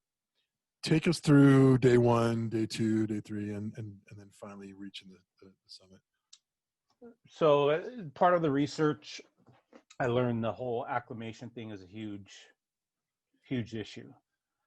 So, I mean, that's the difference between being able to go all the way to the summit or make it to a half mile from the summit and being like, I can't think, I'm too dizzy, I can't breathe, I got to turn around or I'm going to die. I mean, it could get that serious. Yeah. You know, elevation sickness, you can try to fight it, and a lot of people do, but it could be a real issue getting down the mountain when you can't think. Huh. You know, it's really, it could be debilitating. So that was a big factor. I was really concerned, like, okay, how are we going to overcome this issue? So what I learned was there's also, so Mount Whitney, you start from the Whitney portal. It's next to Lone Pine. You drive up the mountain, and there's like a big area where there's a picnic area with a lake, and there's a store, and a lot of people come up just for the day, just to see the waterfall that's really close to the trailhead. It's a whole big area. That's at 8,000 feet, so it's not that high. So down the way, there's another campground called Horseshoe Meadow, and this is at 10,000 feet already. So the plan was, first day we're going to car camp. I'm going to go to Horseshoe Meadow. We're going to sleep there. Then the next day we're going to drive, get our permits, go to the Whitney portal, and begin our hike. So at least we had a day to acclimate. We're not really doing anything much, but just being up in elevation. We're not hiking, you know, we're car camping. So that was the plan. Second day was walk in 3 miles to the first camp and kind of chill out there. Next day was another 3 miles to the last camp before summit. Stay there, wake up butt early, and then make our, you know, our summit attempt. So it was over, you know, 3-4 day deal. So you got to spend 72 hours at a semi-reasonable altitude, and then wham, there you go. Pretty much. Yep. That's cool. And it was enough. It was definitely enough time, because I mean, there was maybe one part where I felt a little nauseated, a little queasy, but it passed within like a half hour, ate something. So I don't even know if it was that. Maybe it was the food, but. Do you have fun camping, or just the love walking it. part? I love the whole experience. So when I watch a 4-hour Dodger game, what are you doing? Well, that's on my second TV. No, I mean, no. I mean, when you're camping, man. Like, are you journaling? Oh. Are you writing lyrics? Are you doing songs? Are you? It depends. I don't know. It depends where. So a lot of times, you'll get to camp and you got to set up the tent. Can we have fires? Do we need to get firewood? There's duties. There's chores. Okay. Dinner is always a big thing, because that's like the highlight of the day. What are we going to have for dinner? Am I making dinner? Are we eating a dehydrated dinner? Right. Do we need to find water? Do we need to gather water, filter water? But honestly, going to bed at 8 o'clock is probably not a bad idea if you're getting up at 2. For sure. Okay. Yeah, and you go to bed early. I just didn't know if there was going to be some journaling that we might be able to uncover, and Yeah. So this trip, throughout my life, I've always wanted to journal every day. Right. But I never stuck stuck with it. So I even bought like a big old heavy, like leather bound, of course, journal for when I go, and I never take it. Right. Extra weight. But this time I did have this little leather notebook that I got from work that I use for notes and stuff, and to make my lists of when I'm in the bathroom, make my list, will kill some time. And I did end up doing a journal entry twice a day on my trip. So did you and you went up by yourself this time? Yeah, I was solo. Was that scary? No. No. I don't. I'm really loving the absence of fear. I mean, clearly I have this fear about not doing a marathon or not doing it. You don't seem to have that. You just if it was me, I might be a little hesitant to go up the damn mountain because I didn't go to Excelsior. I love your absence of fear. Do you have any I know that wasn't really on the notes, but like, where's the fear? Like, are you? Okay, there was a lot of trepidation going into this, as untrained as I was. I was like, I think I've done enough, but this might get hard. Like, that thought was in my head, like, this might be really hard to do. And fortunately, wasn't hard at all. But Yeah. there's always butterflies going into any big hike. Like we went to Sequoia in 2 months ago, whatever, and it was a big, steep 4-mile hike to get to the lake that we're going to camp at, Eagle Lake, and it took us 6 hours to walk 4 miles. Wow. Because it was steep. We had heavy packs. We were just going to camp there for 4 days. We needed all our food, and it was a struggle. Justine, she struggled a lot on that hike. It was hot, so there's always a fear going into any big hike, but it's more of a fear of how much is this going to hurt. Like how painful is this next couple hours going to be, as opposed to. Do you get endorphin high? Do you get the runner's high from that pain? Or no? I don't think from the pain, more of the accomplishment of like, I'm doing it. Right. Like, look at me. Like when I'm walking at 2:00 in the morning under the moon on a side of a mountain, basically. I mean, the trail is just like on the side of going up a mountain, you know, and where you look down and you know there's death down there. Like if you fall, there's death. Right. You can't see it because it's all black. Right. You know, you can't see that far down. I don't know. I don't think about it. Like there's some areas like where you're climbing on a rock. Like it's not just a pretty trail that you just walk on. Like you got to negotiate some hairy situations sometimes. But I don't look down. I'm leaning all my weight towards the mountain. But like, am I scared? You got your stick on the outside, huh? Oh, I'm all about hiking sticks. I fall.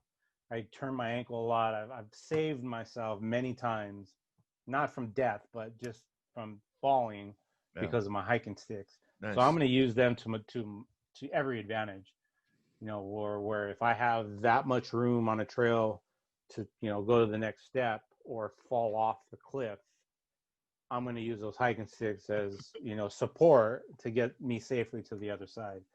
And there are situations where it's seriously that dangerous. But I don't know. I just think about what needs to be done so I don't die. Not that. So you get to the summit for the first time. What does it feel like? It was elation. It was like, yes, I've done all this work. I've accomplished this goal. It's never as big as you think it's going to be in any big accomplishment. You know, it's never what you think. Right. That first time I did the Whitney, I also had a distraction in the back of my head because I was going to propose at the summit. I'm that guy.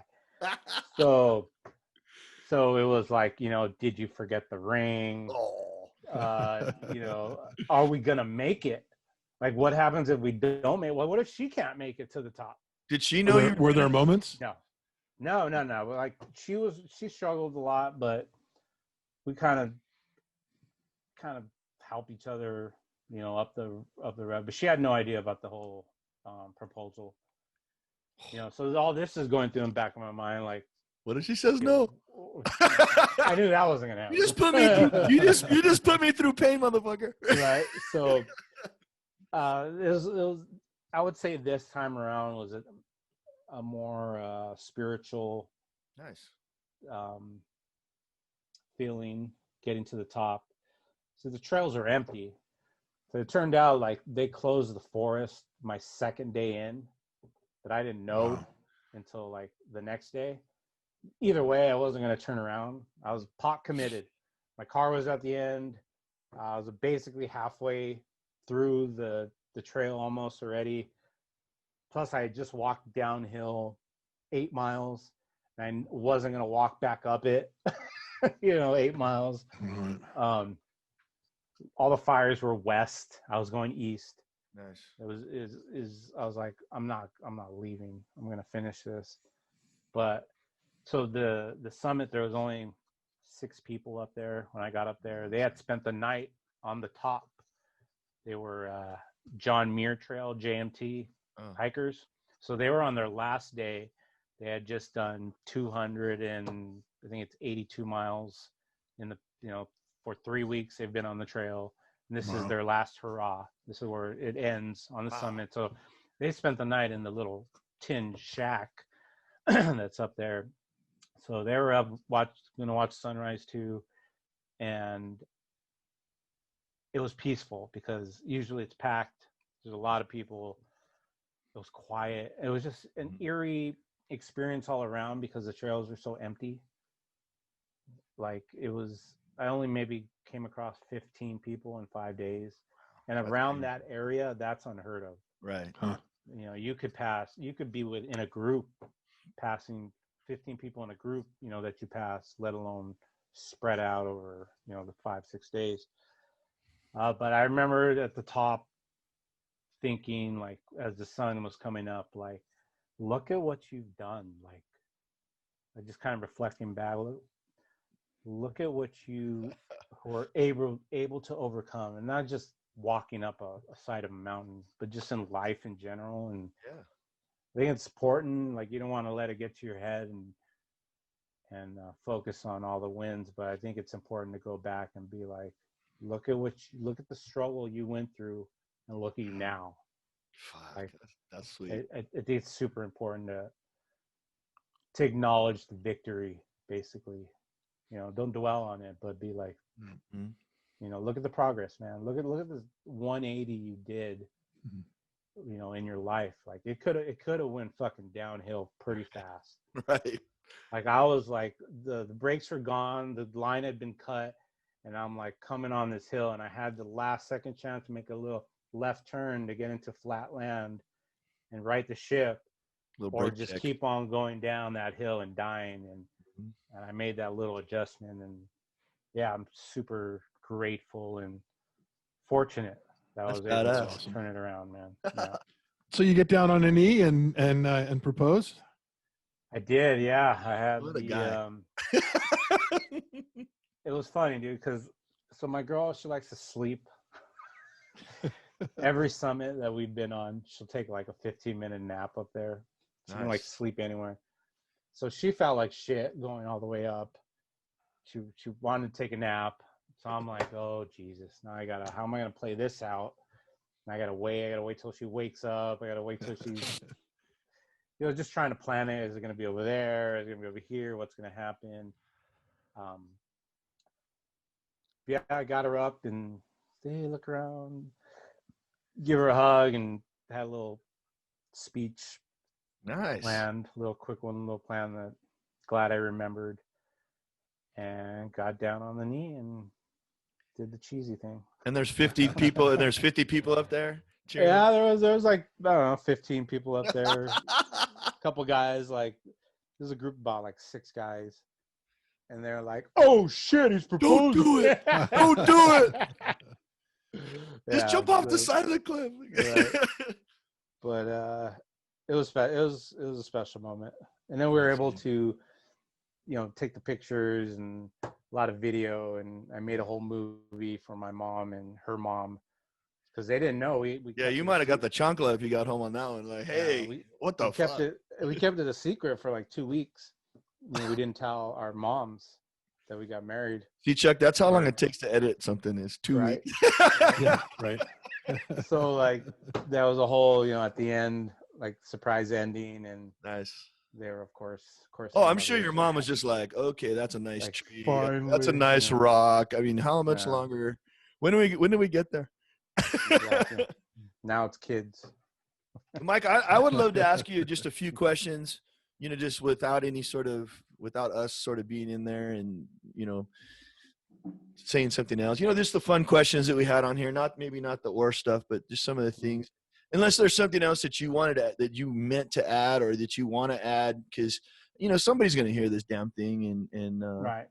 Our 3 fans. Can we go push pause on this real quick? Let me take a quick little stop in the restroom. Yeah. Hold on one second. Oh, there it goes. Okay. All right, Mike. So I'm gonna just ask you a couple questions, and then we're gonna do our or segment, and see where you land on those things. Do it. I promise no. I promise no politics. Right So I know you're a music guy. What's your Desert Island 5? Like what albums do you need in your life, if that's Ooh. possible? Jesus.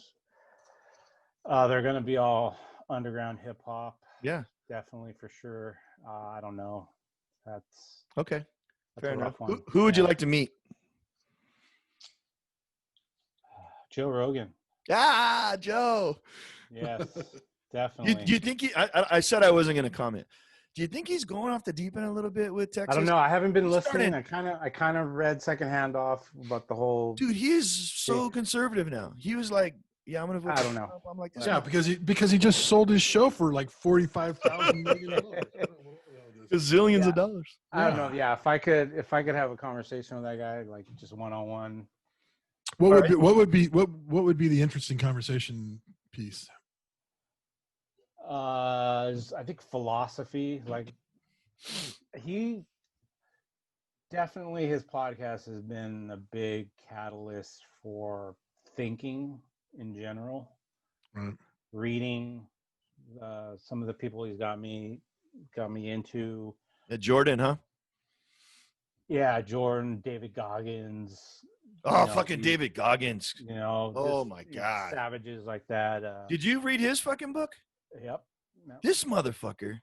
I'll tell you the whole story, Chuck, if you don't know it, but I cannot fucking believe how many times he sabotaged his own shit. Like when he was doing that. Oh, well, you know what I mean? I was like, this poor bastard takes it on the chin. Fucking. Oh my God. Anyways, I'm sorry. Yeah. Yeah. Just like, that's a whole nother hour fucking podcast. Right. I mean, as far as it's like me wanting to get into hunting. Yeah. Wanting to provide my family food, whether it be, growing a garden, right. Just philosophy in general. Yeah. I think any young child should definitely listen to Rogan, and come up with whatever you're going to be into. But I think it's a great, he's like a renaissance. He's very renaissance, yeah, of our generation. Right. There's a big spectrum of stuff, and it would be incredible to talk to that guy. Do you have any regret, Mike? Yeah. Do you want to talk about it or no? Let's see. You don't have to. No, I'm definitely down to talk about it, but just how do I put it? Yeah, I regret not getting sober earlier. Nice. Even though maybe all this had to happen for me to actually take the step. One of the resentments I have is of all the wasted life that I've lived, where I didn't do basically anything for 15 years. Yeah. What could I have accomplished? That's your black hole. I got sober when I was 25. Yeah. Who knows what could I have been into? Well, the good news is a fellow named Wilford Brimley died, and he's this actor that was in Cocoon, right? And when he was in Cocoon, he was 52 years old, and he looked like he was fucking 80, right? Mm-hmm. And that's his move. He was like this old guy actor. You can look up Wilford Brimley, but he's a dude that looked like he was 80 when he was 52, and he just passed away. And I thought to myself, we're going to fucking live for a long fucking time. There's many, many years for you. There's going to be many 15 years, gaps for you or chapters for you. I look at my mom, she's 70, and I'm going, fuck, she's amazing. Man, it's awesome. So yeah, I'm definitely excited about this. And you're going to be well equipped, huh? Section of my life. Yeah. What would you like to be known for in 50 years? Wow. I gave you these questions last night, goddammit. Yeah, I didn't read this. What would I want to be known for? Being the dopest MC ever? No. Dopest MC? The oldest MC or the dopest MC, right? Oldest, right? The oldest. Okay. If you had Bezos money, what would you spend your money on to make the country stronger or the community stronger? Or how would you use your money if you had the billions? Is there anything that just kind of sticks out? This kind of stuff's hard Okay. for me. I don't know. All right. Put it in the national forest system. Hey, there you go. There you Fucking go. right on, right? One person. I fucking love that, Mike. I fucking love that. That's badass. How about one person who made an impact on your life that doesn't know it? That they don't know that they made an impact on your life. Joe Rogan. Joe Rogan, right on. He doesn't know. He doesn't know. I don't think he knows. Well, I think we got to figure that out, Mike. You might have to freaking send him a little fucking something. David Goggins. Yeah, David Goggins. Wow. What do you want to be when you grow up? Assuming you're not grown up now. I want to be a sober, proficient hunter. Nice. Who provides for his family. Fuck, that's awesome. Beautiful. Yeah. Well, I got a bunch of ors, and I think the or list is gonna grow, but you get to be the first one to go through this. This is hopefully the iconic moment. Okay. You might not have the answers to this. I'm not sure you have a choice between Elvis and Jerry Lee. Do you? I don't care. Elvis, sure. Okay. Beatles or Stones? I should have came up with more hip hop ones. Beatles. Chuck D or LL? Chuck D all day. Chuck D all the way. Attaboy. Ford or Chevy? Well, I just bought my first Ford ever, so let's go with Ford. Yeah. Did you get an F-150? The Explorer. Nice. Yeah. It's good for that car camping. It's beautiful. Coke or Pepsi? Pepsi. Pepsi all day. Pepsi? Pepsi. This is an awkward one now that we've heard your story, but whiskey or tequila? Whiskey all day. Whiskey, bourbon all day. You need to go flog yourself now after that. Android or iOS? Android all day. Thank you, man. I'm glad that somebody freaking has. Thank you. So I'm in a weird situation where with work I have a work phone, and they give us an iPhone 7. So I'm going from a strict Android user only to a new iPhone experience. And I will admit, the one thing I really do like about the whole iPhone thing is Siri. I do a lot of texting and being able to talk, and for it to pick up quick. Nice. But not being able to put my own music physically into my phone is a deal breaker. Yeah, I bet. Yeah. I'll tell you what, just a quick sidebar. My dad's been a flip phone guy for 100 years. He's 83. And my brothers have been torturing him for, come on, Dad, just for pictures. And, we can, you don't fucking want anything to do with it. He lives in Henderson. He comes down when he wants to come down, and he doesn't want anything to do with the rest of that shit. Hell yeah. Finally, I went up there, got him to go to the store, and we got him an iPhone 11. Fortunately, I'm trying to teach him, right? And they've just made all the adjustments to the iPhone 11 that make it much more like the Android than it's ever been. So I was able to teach him a lot more about it. But man alive, it's I'm like, thank God for my my Android. Right. Yeah. Okay. I'm not gonna make any comments. Baseball or football? Football all day. Blonde or brunette? God, yeah, be careful. Woman. Yeah. Woman, but traditionally brunette. Okay, good. J-Lo or Selma? That's a good one. I love that one. That's a good one. Selma. Selma. God bless her. She's ageless. I saw her the other day. Yeah. Oh, man. Batman or Superman? Batman all day. That's my shit. Yeah. Let's see. World War II or Vietnam? I guess what one was better? However you want it. Whatever you think. I mean, when I say J-Lo and Selma, I don't know what you were thinking, so I don't know what you're thinking of this one. I probably heard more about Vietnam than World War II. So Vietnam. Was your dad a vet? Just real quick, was your dad a vet? Or he was a little young, huh? Unable to go in for his asthma. Thank God. Yeah. so Okay. he never served. I thought he might be a little young, but okay. And last but not least, Vin or That's a Chip. great one. That is a great one. How lucky are we Wow. in LA, man? How lucky are we? I'm gonna go with Vin. Yeah. I'm Okay. gonna go with I Vin. love it. I love it. Yep. All right, Mikey. Man, I can't thank you enough for coming. I mean, is there anything else you would like to say and just kind of fucking? Yeah. Real That's quick. cool. Real Yeah. quick. Early on, you had mentioned the hacks for life or whatever like Mhm. that. I hate hacks. I think the word hack. You mean techniques? Yeah, just like I think hacks implies like a shortcut. Okay. Fair enough. And I don't really think you can learn by taking shortcuts. Okay. So that's one thing. As far as like, I think a lot of people search for motivation. Like, I need motivation to get going, and it's fine, I guess. But if you rely on it, you're never gonna accomplish anything. I think it's cool, like listen to a podcast, read a book, get motivated, but then you need to start.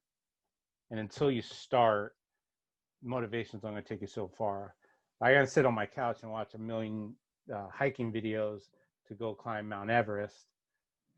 But unless I start training, Right. you know, so I think motivate. That action piece. Yeah, the action Yeah, piece. Mm-hmm. yeah, and the whole one thing, like especially this generation will have to fight is the phone. Looking at your phone, it's such a like General Akbar said, dude, that's a trap. Yeah. To constantly comparing yourself, your life to others. I think that's what a lot of people do, especially the younger kids. What are they? What are my friends doing? What are they into? What are they looking at? And I think What am I missing? Yeah, FOMO, fear of missing out. Yep. I had that. I think I had that when I was younger. Yeah.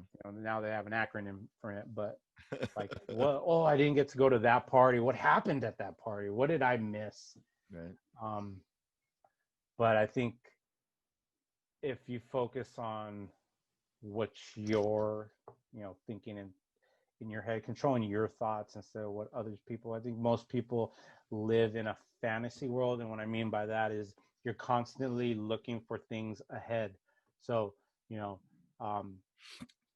the fear of missing out, the fear of what happens if I fail. You were mentioning that, always thinking about things that are might not even happen, basically. Right. Yeah. So you live in this fantasy world of the past, of all these things that you've already done or wished you had done. And then you look to the future like, well, what's going to happen if this happens, instead of living in the now. And I think if more people thought about what's going on right now instead of worrying about things that may or may not happen, I think you live a lot, healthier, happier life. Well, it's interesting. Our podcast is kind of based loosely on the Path presents Out Loud, and our podcast is called Out Loud.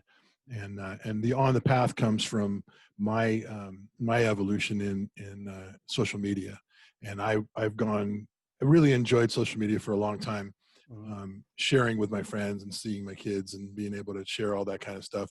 But it got to a point where all those things that you're talking about became really evident, and it kind of just clouded in my mind. And I've got meditative principles that I live on, and the things that come from inside is where you got to work from inside out rather than letting the outside get in and all that kind of stuff. But I have simplified my social media to be an outlet for me to speak about simplicity and being able to talk about those things. So if you're on Instagram and you want to go visit my Chuck Willig 12, and you can go and check that out and see. But it's become a real peaceful experience because I've gotten off of the noise and gotten into being able to just express the simplicity, the things that are important to me in life. And it's really a neat experience because the rest of that stuff is just loud and obnoxious and not really useful. To compare yourself with the outside world, it's just not. And I'm glad you brought that up because it's such a big deal to kind of our philosophy here and the things that Tom and I talk about. So That's awesome. Mikey, if is it okay if we put some sort of contact information in the card so that if people need to talk to you about sobriety, is that something you're doing Sure. now? Is that something okay? So just Yeah, I sort of mean, you put had the Insta mentioned on there, or you had mentioned regrets. One of the things I wish I could do more is help other alcoholics. I don't know if I'd be the greatest sponsor. I mean, I haven't right, done the steps, so I don't think I could be a sponsor. right. But like it just as a starting point, I would be honored to. Well, our Anybody millions of wanted fans to. might tie up your email inbox, but we'll. Yeah, I understand. I might I have wanted to to. ask your permission because I didn't ask you before, Yeah, but I appreciate you, Mike. This has been awesome. You know, you did all the heavy lifting for us today, and we just got to kick back and hear phenomenal stuff. And you know, my mind is open on this, maybe the fear concept and about going out and doing things regardless of the end.